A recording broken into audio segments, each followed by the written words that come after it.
So we don't have space for a fire extinguisher, but and also you have to worry about, you know, filling it up and checking it up every year. But look at this. This is actually a fire blanket. This automatically turns off the fire as soon as you put this. I recommend you guys keeping these in your kitchen hanging around. And all you got to do is pull down the lever here of the Velcro, and then just pull the two of them and the blanket comes out and you're able to cover whatever you're on fire. Now, this is great for those that have kitchens. It fits anywhere. You could get a different number of blankets.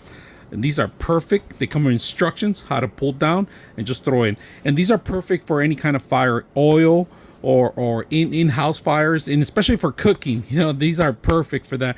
Even carry one in your car. It's necessary these days. So now with California's having all these fires in their backyard, get ready for your next fire. Be ready.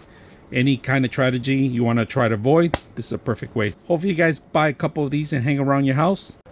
So how fast is it to throw your blanket into a fire? Look how fast it is. It turns it off. So say we have a mini fire, throw it up, and that's it.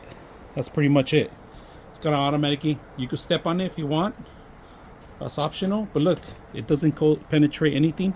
It stays covering up, even with my dog here. And step on it.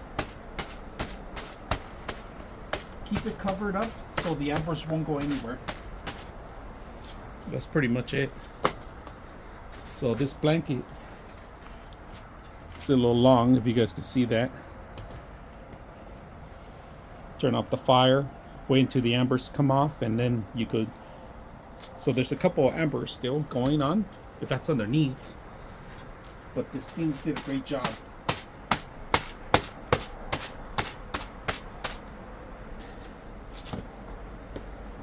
Look at that.